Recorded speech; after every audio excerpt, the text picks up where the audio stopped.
Welcome back to Good Ways of Life. I hope you are all well. Center is now about almost about 15 years old. 15 years. Two films, Matia and Yarun. These were the two films. One was done in the year 2002, and the earlier Tripura was known to be a state that related.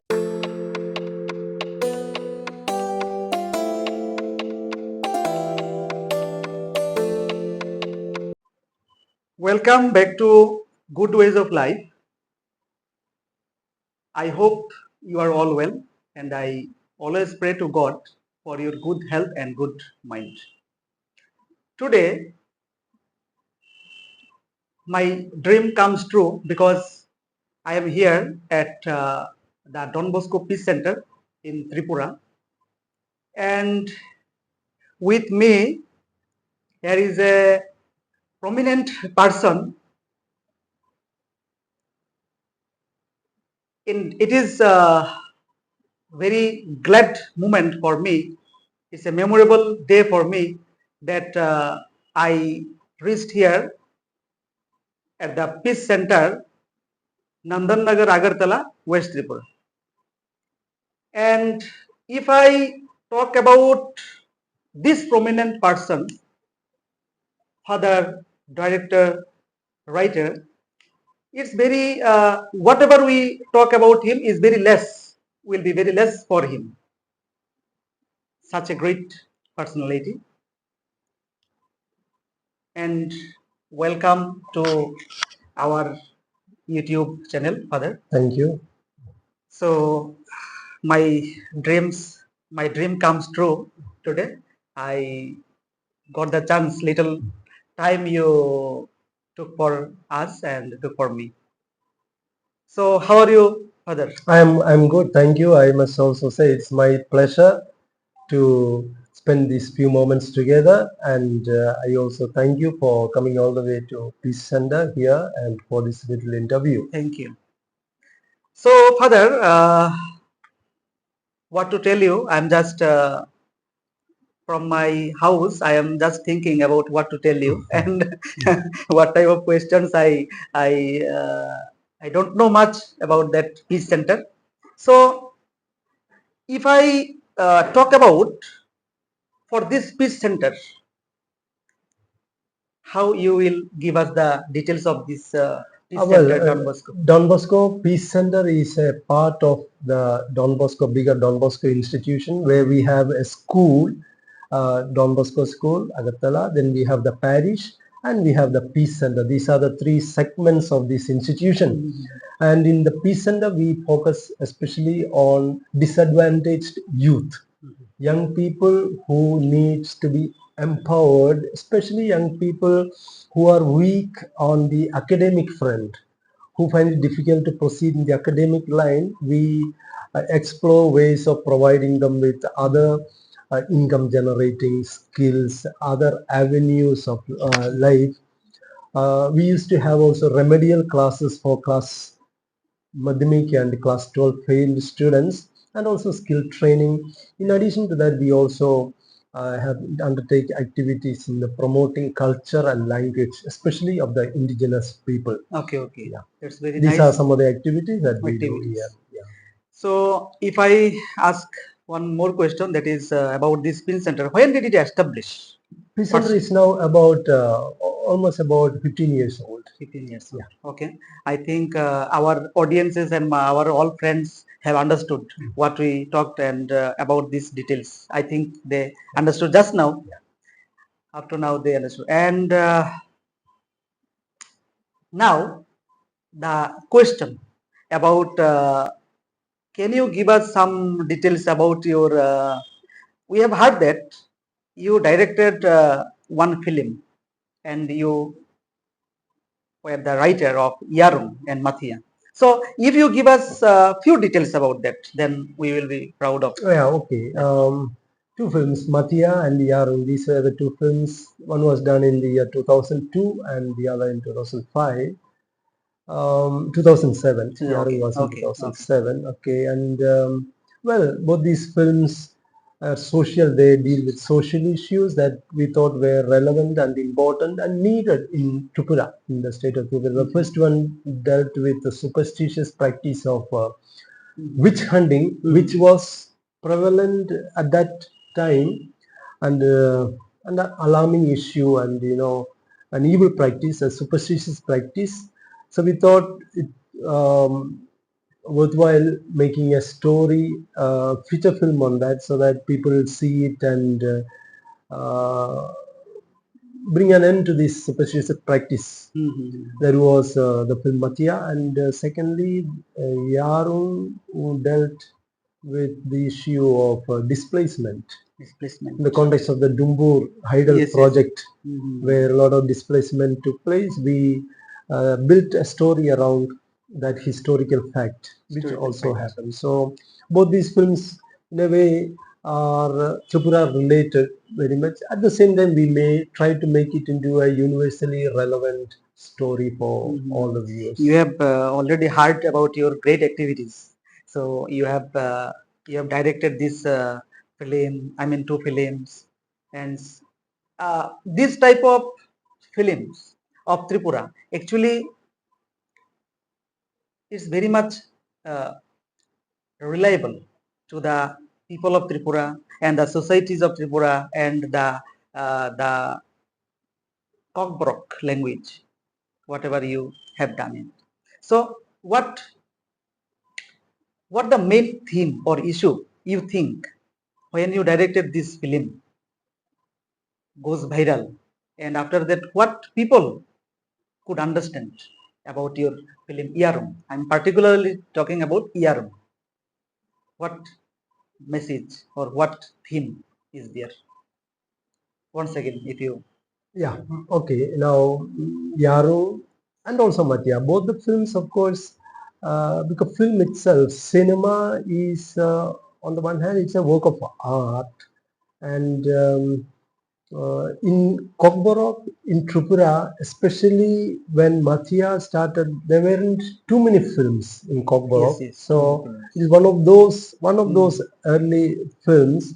So as good cinema is also an addition to the cultural corpus of the language of the community. In addition to that, cinema has the advantage also of communicating strongly causes, and we took up these causes I mentioned to the medium of cinema. And you're asking what was exactly our intention. It was not just one intention. It was that it would become useful on many fronts, on the culture, on the language, on the content, the message. It really fruitful in various ways. And I think it did, especially the first film, because after that we see many Kokborok films also come with ordinary people taking up to this medium, which probably earlier the idea was that it is a specialized medium in which ordinary people cannot enter, into which ordinary people cannot enter. But I think to some extent these films broke that myth, and more people came into this medium. And it worked in a various ways. Yes, and yeah, we got also the recognition and things. Yeah. Thank you, Father. And one more question I would like to ask you. That is, I am seeing here awareness of drug abuse prevention. Our if we notice to our present generation, they are going what to tell. They are going down and down and down. Their mind, their life are destroying in various ways. So, how you explain or what is your philosophy about that thing, awareness of drug abuse? If you Yes, tell us. yeah. I'm very glad that you brought up this issue of this subject of drugs, because it is one of the burning problems of the present time, as we all know, especially for young people. Young people, it is more dangerous than most young people realize, actually, because drugs hook people almost forever. Once you get caught up in that net, it's difficult to come out of it. And we are seeing this increasing, alarmingly increasing among our young people. Earlier, Tripura was known to be a state that relatively was free from the drug menace. Actually, maybe Yes, some yes. of our neighboring states were known for drugs, but Tripura was considered relatively drug free. But today, within last 10 years or Yes, so, yes, yes. the situation has drastically changed, Drastically and changed. Tripura has become one of those states where we see the condition is very bad, and drug use has become so widespread among not only city dwellers, it has even reached the villages. Villages, yes. And so it is really And it's very dreadful. dreadful. And we come across young people who find it difficult to come back, and therefore the need to educate, create awareness about this danger is so very important today. And you know, the culture of the present time, the present day culture is also in a way driving the young people towards this drug and drug addiction. Pressures from home, from school, from peer groups, all these are creating tension within young people, and they seem to find an outlet only in drugs.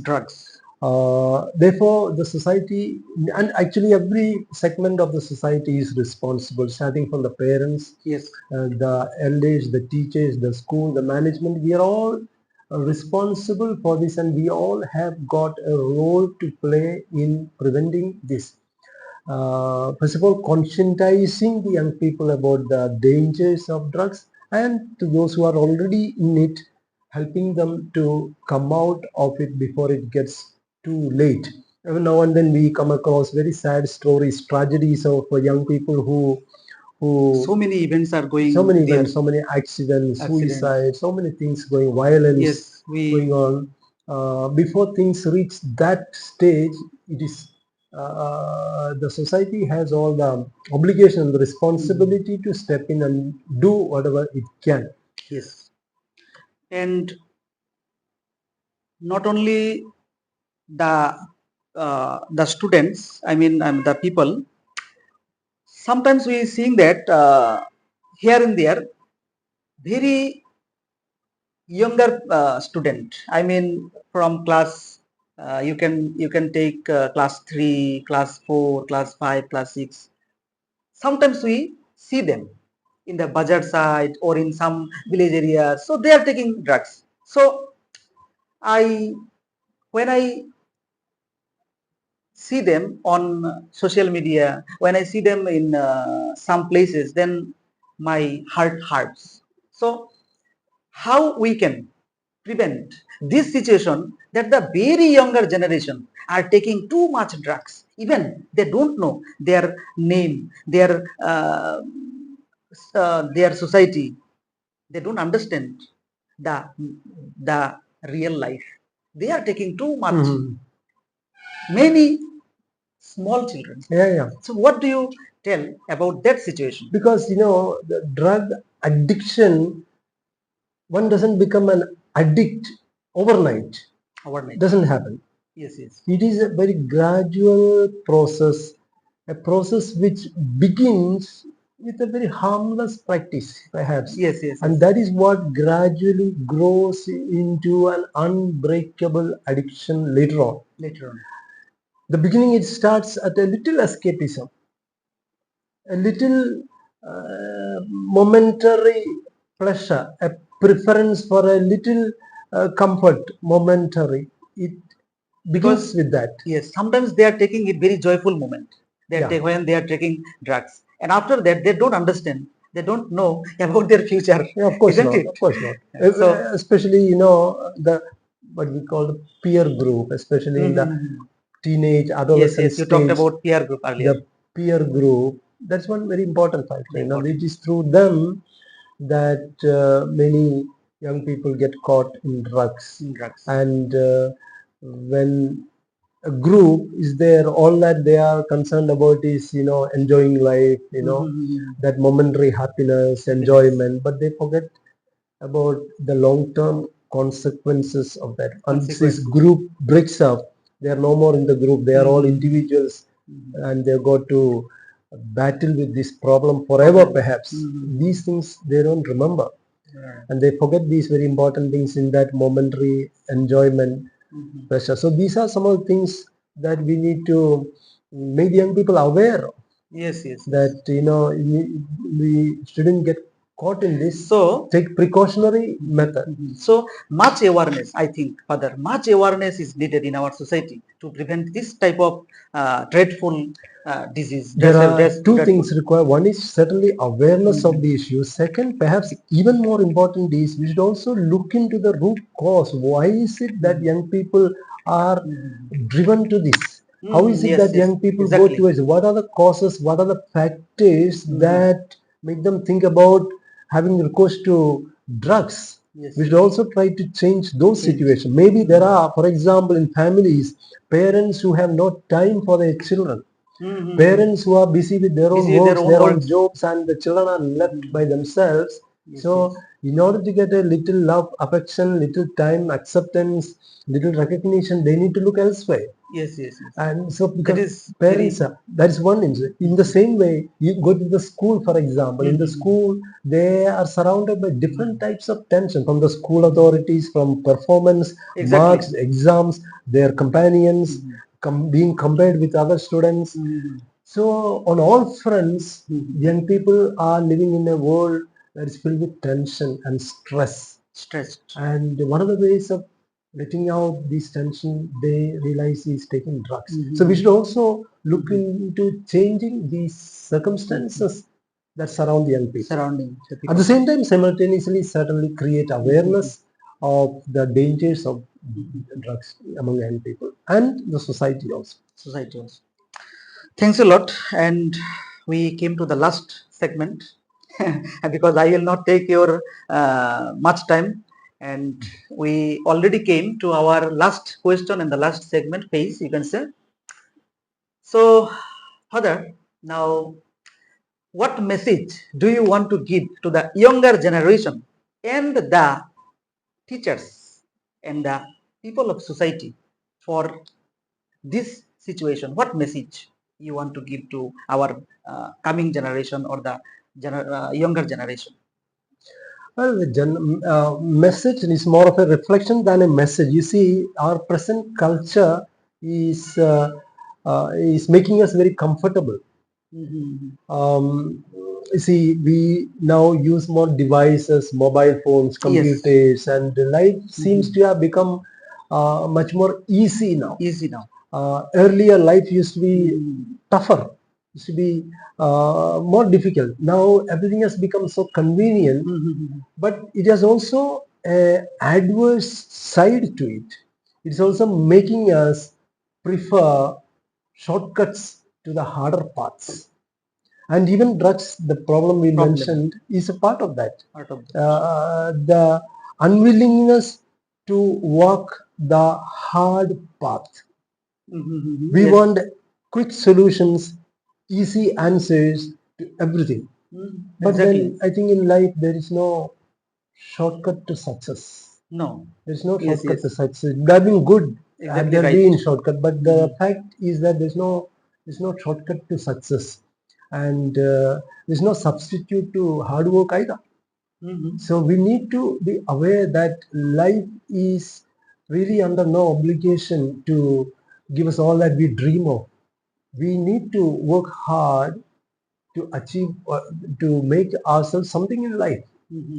And I'm not talking only about success academically or as a person, but it's also true of our character. To value morality, for example, today, because everything around us is telling us the opposite, that morality is not a fact. Morality will die. Morality is nothing. Is not important, but it is important. For example, values which we believed in, values that has made us and others, they are today given more importance. Yes, exactly. Values of respect for parents, elders, obedience, so-called conventional, traditional values. These are important. Hard work, honesty, the value of the word, spoken word. These are all things which seem to be out of fashion today because they are not commercially or financially profitable. Yes, exactly. All our attention has gone into things that we benefit. আমরা বাংলাতে বলি আমার কি benefit আছে. Yes, There are many things in life that do not bring me apparent benefit but are important. So we cannot only spend our life on or allow our children to spend their life on things that bring only material benefit, material profit, more money, more success, more name. There are other invisible things that are even more important, and we need to invest in those areas of life. And this is an important lesson we need to keep in mind both for ourselves and for the coming generation. And then our coming generation or the generation presently we see, they can understand the reality of life and how to proceed their life into the ahead of their life. Yes. Thank you, Father, once again, and you gave us your most precious time for that interview, and I think our audiences and our friends, brothers, sisters, they will be fruitful after hearing your all the precious words, your philosophy. And thank you once again. And we were talking with this prominent person, Father Joseph Pulinthanath, and very glad moment, very glad situation, and thanking him once again. And let us say bye for now, and let's meet in a new interview with other prominent person. Thank you once again to all my brothers and sisters and my friends. Thank you also. Thank you.